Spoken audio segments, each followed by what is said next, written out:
white were pretty looking people, but I can tell you people, they were the devil's children. Greetings from Castle Goring, from Mickey, Aurora, and from me.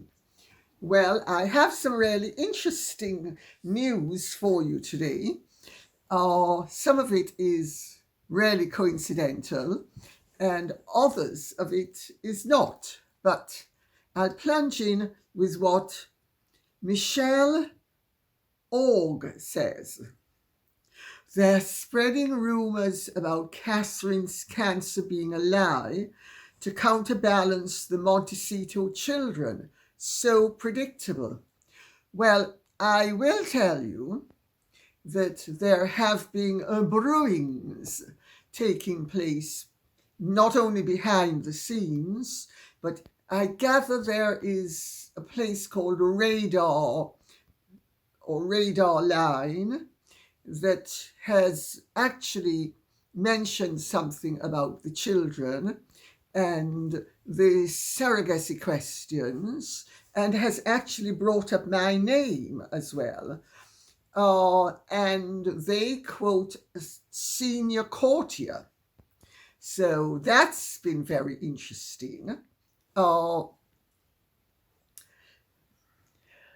And there is speculation that behind the scenes, the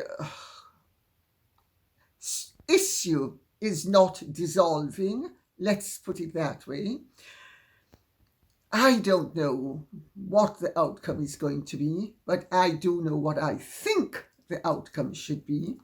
And I will say it. I've said it before, and I'm going to say it again.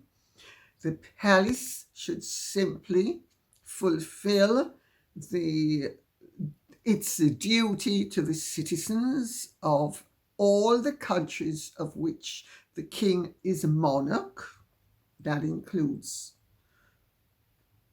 Jamaica, Canada, Australia, New Zealand, and let's not forget Britain. Because all royal births have to be attested to. And the two royal births that were not officially attested to, and no official attestation was made about them, were the births of Archie and Lilibet. The public has a right to know that everybody closely in the line of succession, anybody who stands a chance, no matter how remote, of acceding to the throne, needs to be irrefutably legitimate and irrefutably entitled to their position in the line of succession. So I also gather from the Radar Online comment that they think that Meghan must be absolutely spitting bricks about all of this in relation to me. Well, I'm only interested in people just issuing a proper medical confirmed statement that those children were born of Meghan's body and they were delivered from Meghan's body. And if nobody can or will provide that official statement signed off by reputable doctors, I'm afraid this is not going away, as one of the senior courtiers confirmed to Radar Online, I think it's called, not .line. So, without further ado, I will now plunge in with what Melissa Williamson says. I was glad to see Princess Catherine looking so well at her visit to the hospital. My God, her behaviour has been 100% perfect since she was first introduced to the public. William made a wise choice when he married her, a lovely person inside and out. I've said it many times. One of my oldest friend's sons nearly married Pippa. And everybody has always said what a lovely girl Catherine is. She's warm, she's kind, she's intelligent, she is intellectually curious, she's well educated, she's good-hearted, she's got a good sense of humour. The only thing she doesn't have is a vibrant personality, the way, in a particular sort of way. But which is good, and she's very eager to do the right thing, all of which is perfect for the role. And he certainly made a wise decision. Now, I have to tell you that, I mean, one of life's weird coincidences, it's pretty much gone viral that Catherine hugged Rebecca Mendelsohn, who is a cancer patient at the Royal Marsden. And you're not going to believe this. Rebecca's mother is a childhood friend of mine.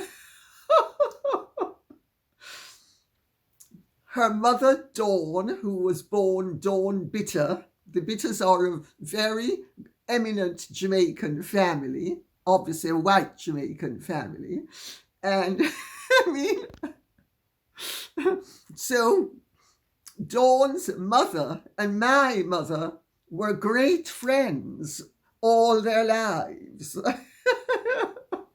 And anyway, so of course I phoned up Dawn and spoke to Dawn and Rebecca, and in fact Dawn's sister April, who is also over here, because and I now need to be careful what I say, because I don't want to invade anybody's privacy or be too intrusive. But Rebecca, who I've known all her life, incidentally, she's an absolutely lovely girl. She really is so lovely. And she was a designer. She still is a designer, but she's not been working because obviously she's been ill. She's had cancer now. She had it and it was in remission for 4 years, and it's come back. And at the moment, she is on a special, whatever it's called, something very cutting edge that the Marsden does. And in fact, she had a cold, and she was not a patient at the Marsden, an inpatient at the Marsden. But she went to the Marsden with her mother and aunt because she was not well, and for them to do whatever they needed to do. And she got hungry. She went to the tuck shop. And while she was there, she was blocked from going back upstairs. And they said that somebody famous was coming. And so she asked, she's... Really? Where can't I go? They said, no, you need to stay here. So they put her in a group of doctors and nurses. She wasn't in the cancer patients group. She was with the doctors and nurses. But she obviously is a cancer patient, because as you look at her and you see the condition of her hair, it's obvious she's a cancer patient. And who should sail in right then but Catherine? Now, Rebecca made the point to me, and I think she made it to the newspapers as well, that Catherine has natural empathy the way William's mother did. Now, Rebecca's grandmother, the fabled Stella Bitter, knew Diana.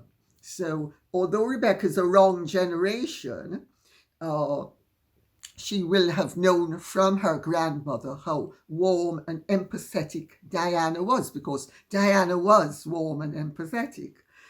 And she immediately remarked upon the similarity between the two women.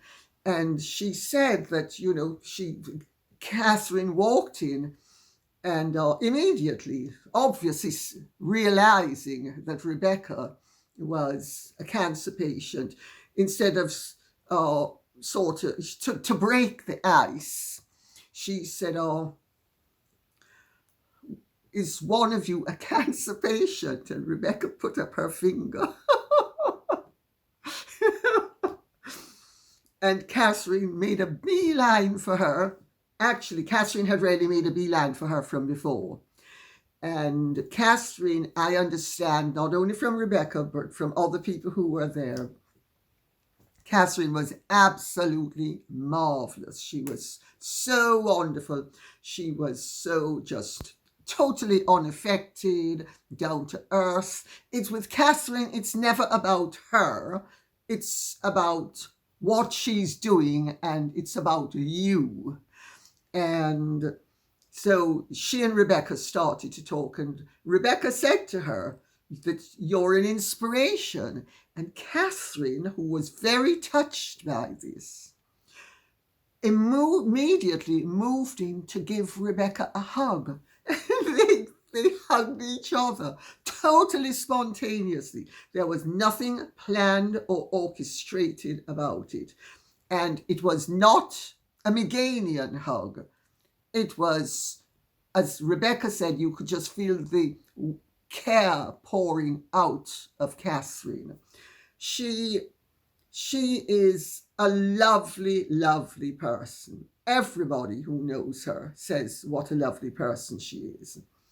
And I mean, I couldn't believe it. I pick up and there is Rebecca. I mean, honestly. Oh dear. But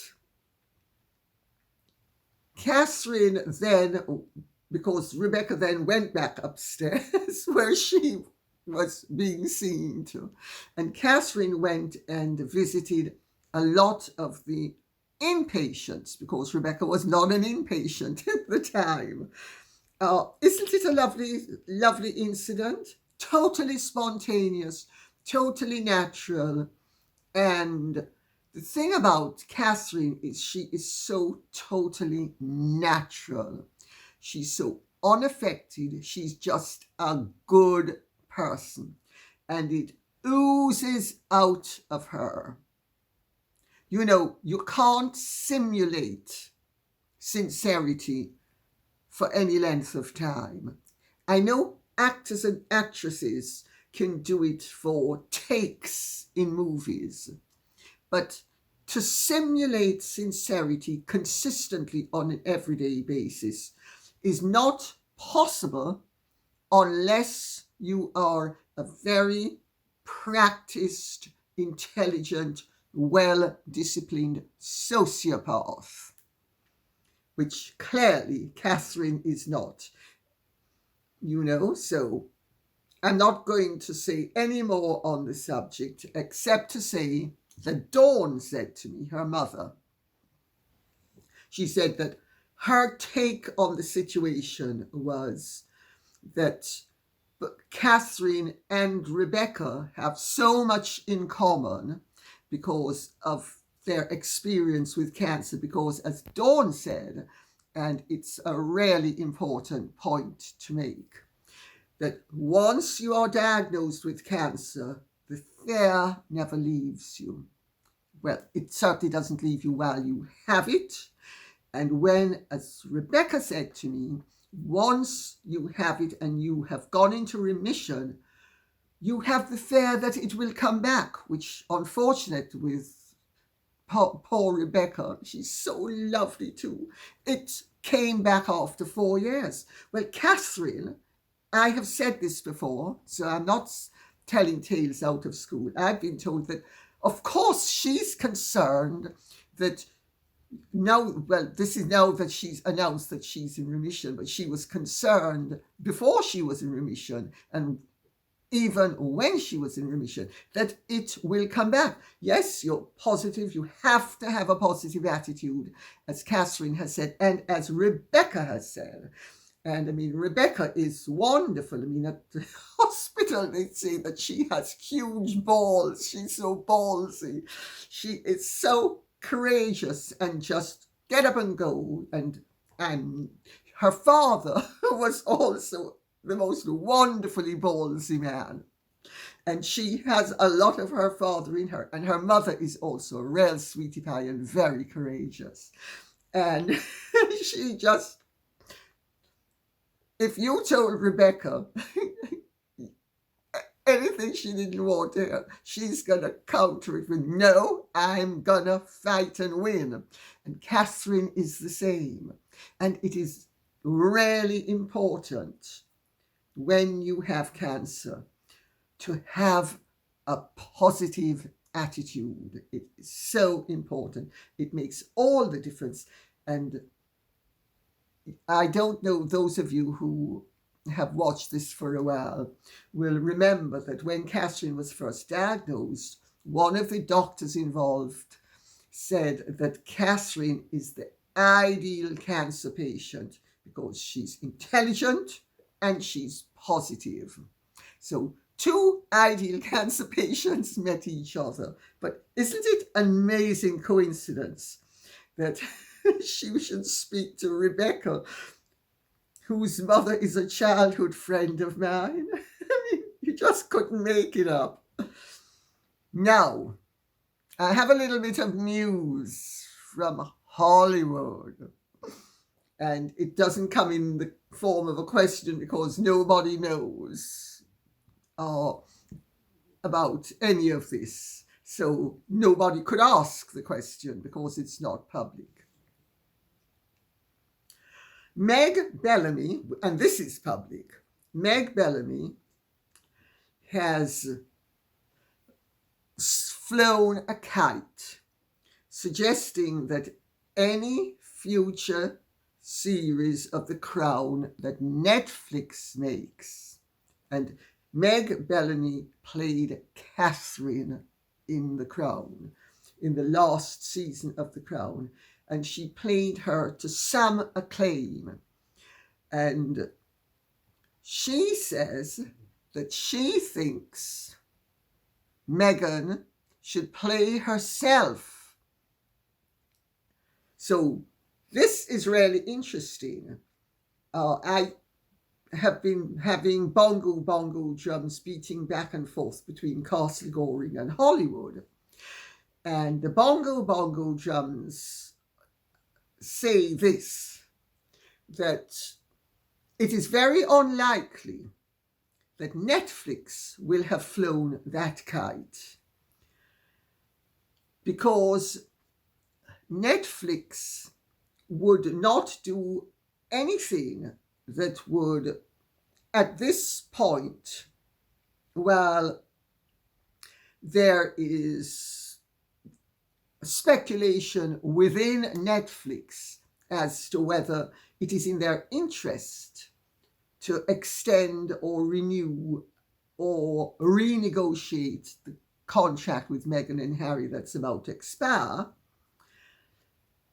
However, I did point out that my interpretation from some time ago was that Netflix would most likely try to keep some form of a link of some description, although they try to run Harry and Meghan down financially because of their disastrous performances, because of The Crown. And it's really interesting that Meg Bellamy is now suggesting that Meghan play herself in a future series of The Crown. Now, is that Meg Bellamy hoping that she will be cast in the next series of The Crown that has Catherine in, and that it will extend to the extent of Meghan's arrival on the scene. I mean, it's an interesting idea, let's put it that way. But I gather that it's not a kite that's been flown by Netflix, which either means it's been flown by Meg Bellamy herself, or Meg Bellamy has somehow had the idea implanted in her head by somebody, possibly from California. And why it is plausible that it could be a California plant is that she says Meghan is a great actress. Well, nobody has ever called Meghan a great actress before. So I leave you with that little bit of gossip, shall we say. Anne Moore says, Lady C, what do you make of Jason Baldoni suing Blake Lively and Ryan Reynolds? I'm very entertained. As some of you might have known, I have friends in the United States who not only have connections to Hollywood, but also in the legal world. So I managed to get information from my friends, Hollywood friends and legal friends. Well, I am assured by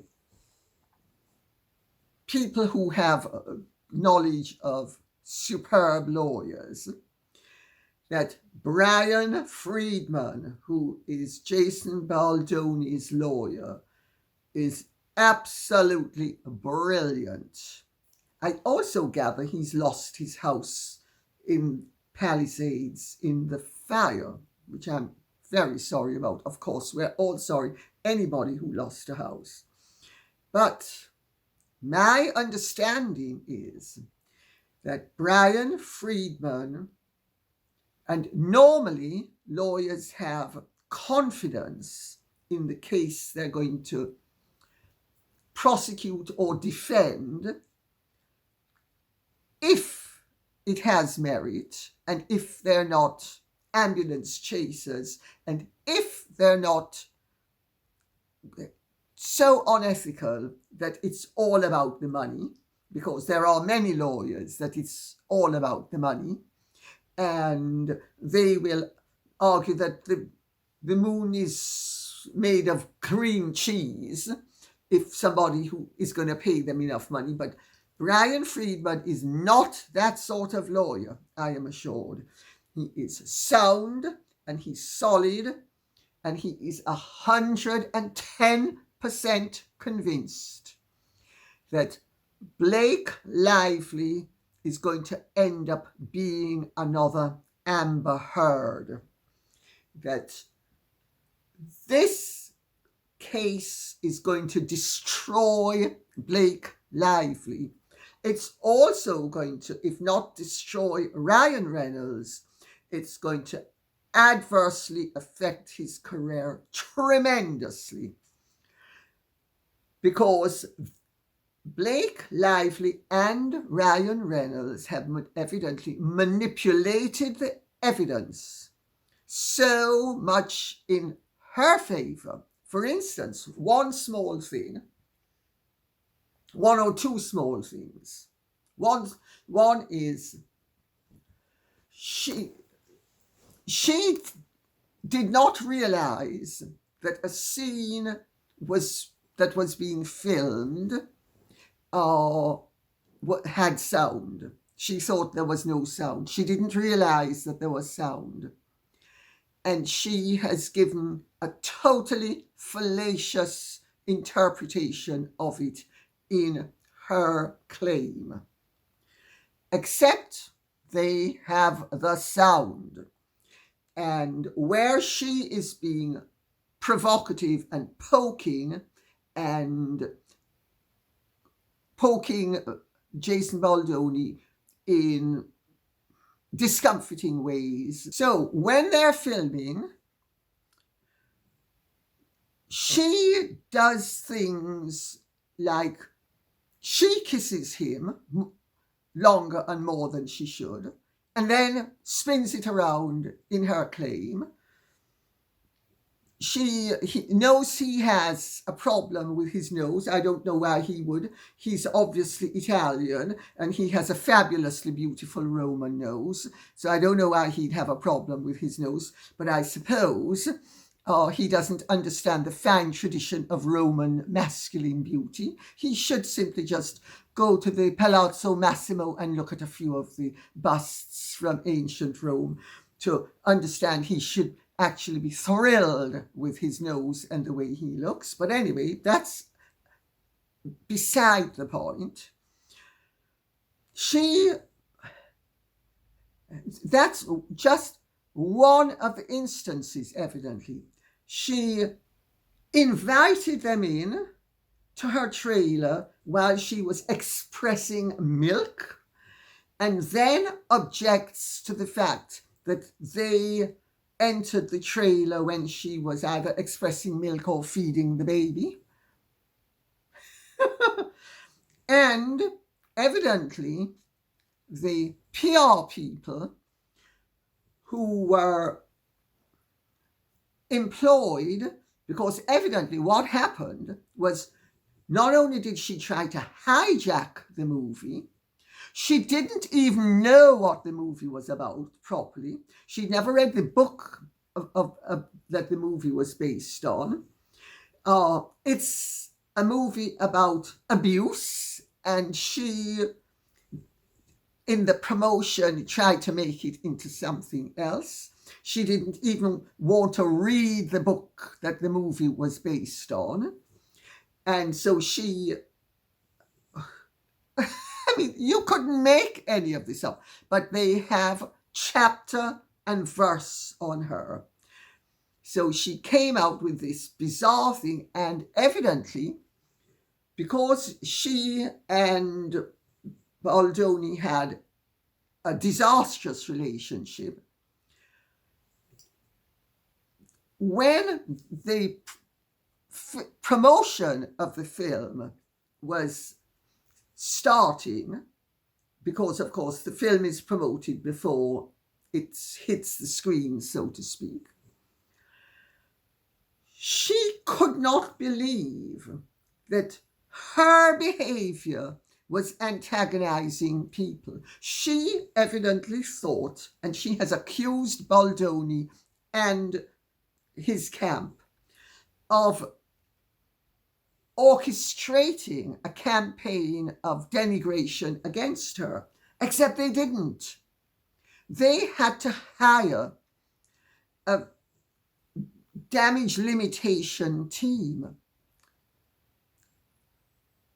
And it turns out that the damage limitation team never ever had to brief against Blake Lively. They simply needed to read the comments and the reactions to her behavior as she was out and about. And she actually thought that they were briefing against her because she clearly has an ego the size of Meghan's. And she clearly believed that she is so wonderful and popular and lovable that nobody could dare say anything against her. And therefore, it couldn't be spontaneous. It had to be orchestrated by Baldoni. Except it wasn't. And the text messages from the damage limitation team do not prove that they were briefing against her. They prove that they didn't have to brief against her to protect Baldoni. Her behavior was so antithetical to the public that the public were appalled by her. But of course, just shades of Meghan, she doesn't accept that anybody could criticize her unless they are a racist or they are a sexist or they are an anti-feminist or they are whatever the latest ist is, anything but being sensible. She evidently suffers from the same problem. And it's really interesting to see what's going to happen, because my understanding is that Brian Friedman is absolutely confident that all the evidence suggests that she and Ryan Reynolds have embarked upon a vicious and malicious campaign to destroy his, just Jason Baldoni's, career. This is going to be really interesting to see what happens, because Brian Friedman is a brilliant lawyer. So we'll move on to what Maria Gillinson says. Meghan is so extremely jealous of Catherine. I believe she saw Catherine's elegance and poise, and she knows she'd never ever be remotely like Catherine. Maria Gillinson, you're absolutely right. You've hit the nail on the head. Meghan loathed Catherine from before she ever met Catherine. Meghan was nasty about Catherine when Catherine was getting married. I'm Shira, rebel princess, and she's just a pathetic little follower of the rules. She doesn't know how to be elegant and cock finger as she takes tea. That was Meghan before she ever met Catherine. Your interpretation is absolutely spot on, because people who know them well have made the point over the years that it's oil and water. Catherine is, without being shy, she has reservation. Meghan, without being shy, has no reservation, although a lot of concealment. Where Catherine is spontaneous, Meghan is studied. Where Catherine is conventional, Meghan is deliberately, provocatively anti-traditional. Catherine has innate elegance and poise. Meghan is inelegant, but pretentious with it and thinks she's elegant. And Meghan doesn't have poise. Meghan has affectation. And I know from the people I have spoken to that Meghan felt inadequate from the word go, not only because of Catherine's elegance and poise and superb taste, but because Catherine behaves in a noble way. Meghan didn't like any of Harry's aristocratic friends, with one or two notable exceptions. It's all there in my book, both versions, Meghan and Harry, the real story from 2020, and Meghan and Harry, the real story, persecutors or victims, from 2024. Meghan went out of her way to be offensive and to be abrasive and to be hostile and to be uncooperative and to be unfriendly and to spurn acts of friendship from not only Harry's friends but Harry's family. Meghan set out to rub everybody up the wrong way, so that she could pretend to Harry that she was a victim. I'm such a victim. H. One tail, left eye. Oh, sorry, that's my right finger. Oh, left eye, left eye, left eye. One tail, left eye. Shall I collapse on the floor? Shall I collapse on the floor? Nobody loves me except you, H. I don't know what I'd do without you. One tail, left eye. One tail, left eye. Catherine doesn't need to resort to all of those phony baloney antics. Anne A. says, hello from colonial Virginia. As we know, the Oprah Liaison was aired in Prince Philip's last days. Do you have any information on whether he and Her Majesty the Queen actually watched the show? Also, this is a detour of the disastrous duo's stories. Have you heard any bongo jumps concerning the marriage of the Obamas? Michelle did not attend Jimmy Carter's funeral and has announced she will not attend the inauguration. Just wondering if you had heard anything. Well, I'll answer the second part first. I did hear from Princess Paul of Romania, who was because Princess Paul, when she was Mrs. Melvin Belli, she was the director of special projects at the Carter White House and then at the Reagan White House. And she was at the funeral, and they all were at a dinner at the Shoreham afterwards, all the guests. And there was a lot of talk about the fact that Michelle Obama did not attend because she would have had to be seated beside her husband and beside Donald Trump. And she refused to go. Nothing about the state of their marriage, nothing about anything to do with Jennifer Aniston, nothing about any of that. Just that she refused to because she...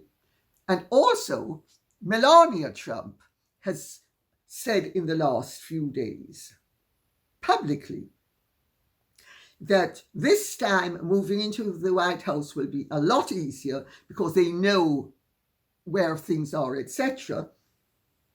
Because there's a 5-hour turnaround. The old president leaves and the new president is in situ 5 hours later. So you really need to know where everything is for everything to be put away. Otherwise, it's bedlam and chaos. And the last time it was bedlam and chaos because the Obamas did not inform them of any of the details that they were supposed to provide. And it was absolute havoc. And this time it won't be havoc because they know where everything is from their previous foray as president and first lady. So that's what that's what Melania Trump has said about Michelle Obama. So there it is credible that Michelle Obama will not be attending, not because she and Barack Obama are getting a divorce, but because even if they were getting a divorce, they would still be attending together if they maintained proper protocol. Of course, the Trumps also did not attend Biden's administration inauguration. So, I mean, sometimes it's good to put personal bitterness to one side and carry on in an official tradition. So, but insofar as Prince Philip never saw the program, Prince Philip had some knowledge of the program, I was told at the time, that Prince Philip had some knowledge, but he did not ever know the full extent of Meghan and Harry's treachery. And Harry and Meghan, if you think I'm defaming you, please sue me. I invite a writ. Please sue me if you think I am defaming you, because what your behavior was, in my view, treachery. So, Prince Philip, my understanding is, did not know the full extent. He knew something, but not the full extent. The Queen, on the other hand, she was fully briefed about it. My understanding was at the time, and I haven't checked recently, so I'm now just going off memory, 5 years ago now. But I have a pretty good memory for certain things. My understanding is she did not see the program, but she was fully briefed on it. She had a transcript of the program. So she didn't actually see it, is what I was told. How right that is open to speculation, but it certainly, where I am concerned, has the ring of truth. Love Dogs, C's name says, Dear Lady C, I'm quite appalled at the continued condemnation of Meghan and Harry, especially Meghan. Yes, she has done all that she has done and is tone deaf. But how can any human continue to receive such backlash and continue with life? I think we should just ignore her and show some Christian spirit here. Yes, Catherine has suffered because of her and Harry, but we can see that there is nowhere that Meghan can go, nor can she succeed at this point. I think we should close this book. Love Dogs, you're absolutely entitled to your opinion, and I would be the last person to try to ask you to change your mind, but I'm afraid I cannot agree. I'll tell you why I can't agree. First of all, if Meghan would get out of everybody's face and stop pushing her presence down our throats, she wouldn't get any backlash. She gets backlash because of her actions and her attitude and her conduct and her behavior. That's why she gets backlash. Stop it. Then you get no backlash. It really is very simple. That's one thing. Another thing is, Meghan and Harry interfere with profound freedoms and liberties societally. They would like to censor the internet. They have just condemned Mark Zuckerberg for taking his foot off the accelerator of censorship at Meta. Harry is on the Aspen Institute. His avowed intention and hers is to muzzle the internet. Sorry, the internet is the greatest source of knowledge the world has ever known. And you want that frowsy, pretentious creature to get away with controlling you and me? Well, you might be happy to be controlled by her, but I'm not, and nor are most people. So, and if she keeps out of the public eye, the attention will stop. She provokes it. She is like the school bully that goes around poking everybody, and then if somebody fights back, they're a monster. No, they're not. They were provoked. So, Christianity has nothing to do with it. But Christianity does not demand that you allow people to victimize you, nor does it demand that you allow malignant, vicious, nasty liars to have the floor and you don't respond. I think you have a Christian duty to actually stand up for what is right and what is good. So I hear what you're saying and I couldn't agree less. Yana Ograshka says, Dear Lady C, I'd like to thank you for another excellent video and ask you a question. Wasn't Meghan Markle unintentionally truthful in her description of her wedding as a spectacle for the world? Quote unquote. In the end, all her public appearances are just shows, photo ops, spectacles for the world. Isn't it interesting that while in the case of her wedding, her marriage to her second husband, formerly known as Prince Harry, in front of a congregation and in front of God, she almost proudly admitted her pretentiousness. In all the other cases, she fiercely denies it. Well, that, of course, is the inconsistency of somebody who is illogical, unreasonable, and narcissistic. But I've read this out because I think you hit the nail on the head. Imagine dismissing a £30 million wedding that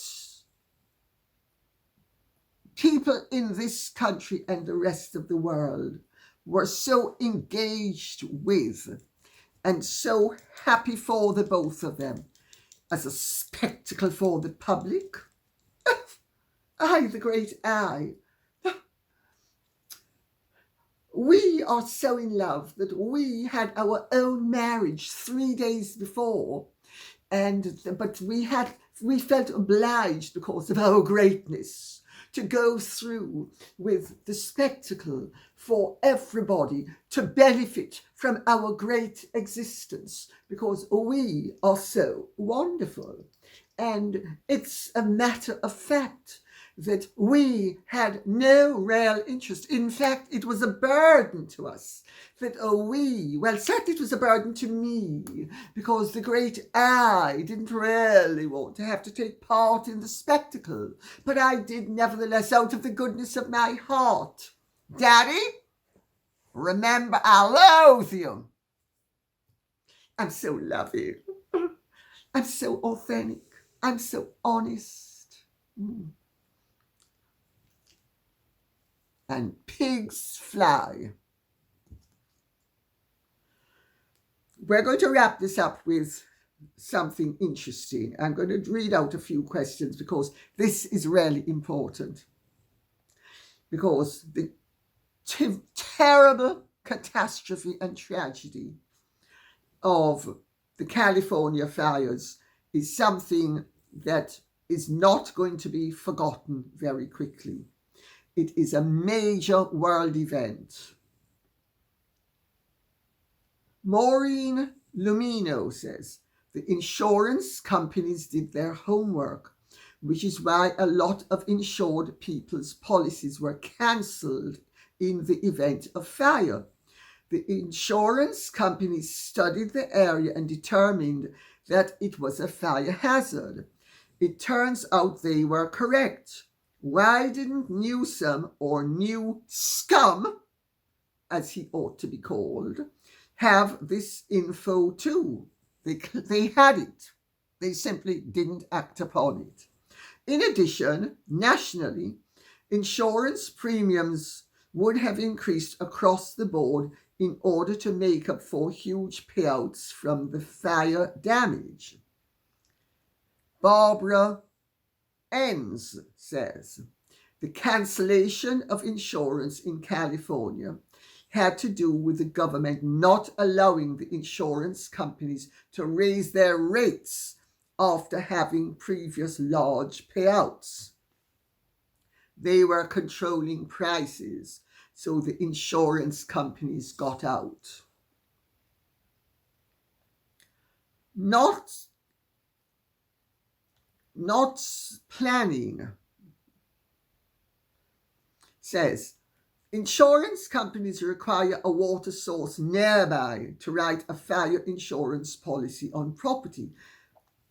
I don't think empty reservoirs and fire hydrants not functional qualify. Andy Kelly says, yes, many insurance companies non-renewed policies giving a year's notice because the California government refused for years and years to allow the insurance premiums to be increased to what was needed. Every year, the insurance companies paid out way more than what they collected. They finally had enough and said, we are not writing any new homes, and years later started to non-renew current policies. Homeowners were given a year's notice to find other insurance. And of course, they didn't find other insurance because no insurance company was going to be dumb enough to ignore all the negligence and the, quite frankly, crazy politicking and crazy policies and irresponsibility that the government of California was embarked upon. And I will end with what Terry says. It makes me sick to think of all the wildlife that has been killed or displaced. Thank you so much for bringing this up. All the habitat destroyed, gone. But Gavin Newsom can pat himself on the back for accommodating the smelt, the methods by which contributed to creating this devastating situation. I think this event will go down in history as one of the most tremendous derelictions of duty and abuses of power if there is not some reckoning involving Gavin Newsom and the other authorities whose inaction and poor decisions, illogical decisions, irresponsible decisions have actually created this problem, because they were not blind to the fact that every year there are winds, every year there are bushfires. They weren't blind to any of that. Those are standard facts. We live in an age where practically nobody who should be held to account for their misdemeanors is held to account. But if you are on the wrong side of the divide, you are held to account for far lesser offences. We need justice to prevail in this world. Justice, recompense, reward. You do something good, get the reward. You do something bad, get the reward. It's called punishment. Let's see what happens with Gavin. I shake my shoulders the way Meghan shakes her hips. Newsom is. Let's see what's going to happen to him. Shake those shoulders, Gavin, baby boy. Shake them.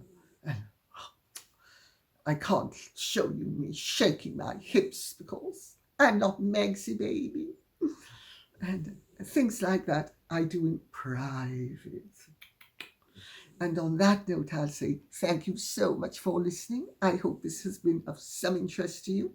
If it has, please keep the questions and comments coming in, so I will know what you would like us to be speaking about. Okay? Thank you so much. Take good care and Godspeed. And if you have truly enjoyed this, would you care to like, share, subscribe, press the notification bell, and a bientôt. Bye-bye.